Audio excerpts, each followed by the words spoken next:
Hey guys, my name is Majda Anwar, also known as Pineapple on Pink on Poshmark, and today I'm going to show you how I create my labels for shipping for my resale business. Now, I do not use a Dymo, but I do have 4x6 stickers that I use free from the US Post Office, and I actually print from my normal computer. So the cost to create professional printed labels is very cheap for me, and I want to share with you how I do that. So let's take a look. All right, guys, so step one of this process is to make sure that you have the right label to be able to print 4x6.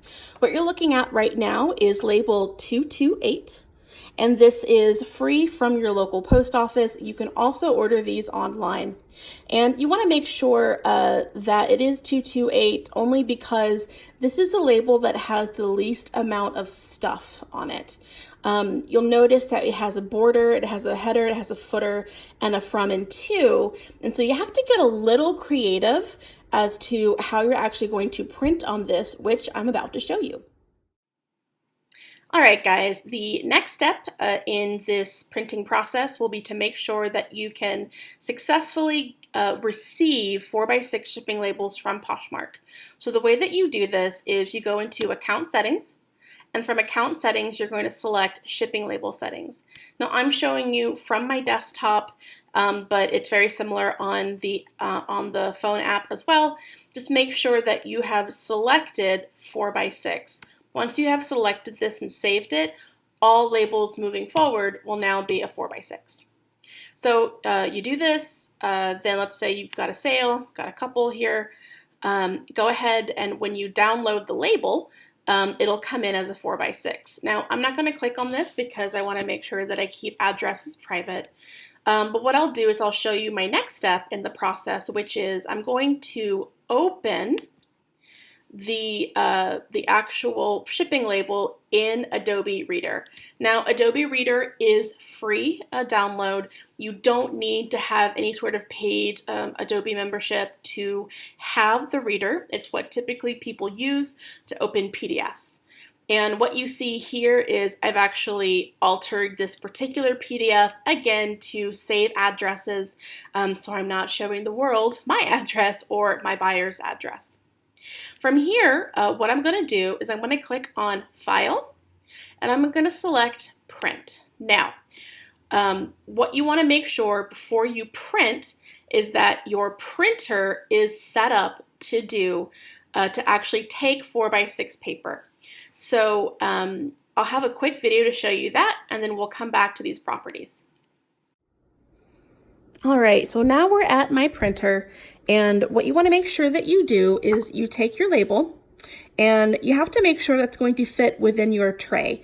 Now, most printers, and I'm going to move this out of the way, have a tray at the bottom that you can pull out, and you can actually adjust the width here so you can see this width. So typically this is adjusted to our normal 8.5 by 11, and what I've done here is I've adjusted it to the 4x6. Now what I'm going to do is I'm going to load my paper into the printer. Now this is takes some geometry. I had to figure this out. In order to print this on a computer that has a tray, very similar to this one, what you want to do is you're going to flip it over like so. This way that when it feeds into the printer, it's going to feed in the right way, right? We want to make sure the top's at the top. So I'm going to put that underneath. I'm going to go ahead and load that in. I'm going to push my tray in. And my computer now knows it is time to print a different style paper size. Okay, so now that you have loaded your 4x6 228 label printer paper to your printer, now we need to tell our computer that you want to print on a 4x6 sheet of paper versus an 8.5 by 11. So what you're going to do is you're probably going to see when you select print on Adobe, it'll give you this preview, and you can see here there's a ton of white space. A lot of times when I first started out, I'd print it off on my 8.5 by 11, then I'd have to cut out everything, and then I would use a lot of tape to put it on my package, and it took up a lot of time, and it took up a lot of paper, and it took up a lot of tape. So what we're going to do is we're going to select Page Setup in the bottom left corner. And you're going to say, yes, I want to do this. And what you're going to do is you're going to select your printer. So specifically, I've got the MX490 series. And on paper size, I am able to select 4x6. Now, this is where different printers might have different settings. Again, my printer was 60 bucks from Walmart. It was super cheap. It prints great. And I know I'm able to print a 4x6 because it's one of the options. So if you're going to go buy a new printer, just make sure one of the features includes the ability to adjust your tray and that you're able to select 4x6 as a paper size option. So I'm going to click on that 4x6 and say OK. And now you can see my label is actually fitted to the complete width of a 4x6 label sheet. However, if you guys remember, the actual label from the U.S. Post Office itself had some border at the top. It's got a to and a from. And if I print this at 100%, it's actually going to print over those borders, and it's going to look confusing. So to make it look a little bit more professional, what I do is I go to my custom scale, I take this down by 70%, and now I've got a little bit of a border here to accommodate for that shipping label. Now, on my computer, on my printer, 70% of full scale works. Yours might be 60 or 80. You're going to have to play around with this a little bit, but once you know what it is, you're good to go and you can print from there. So I'm going to go ahead and print. And once I print, I will show you guys what the finished product looked like.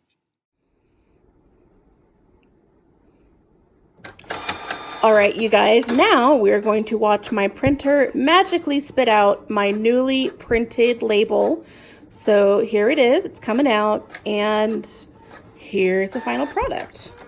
So I'm gonna just take this and show you guys what it looks like, and I'm able to put this on my USPS boxes or my poly mailers, and it is sticker and it is ready to go. Thank you so much for tuning in today. This is actually my first YouTube video, and if you like it, send me a comment below. If you don't like it, go ahead and still send a comment. I hope to make more content for you guys as I learn more on my reseller journey. Again, my name is Majda, and my Poshmark closet is Pineapple on Pink. Thanks.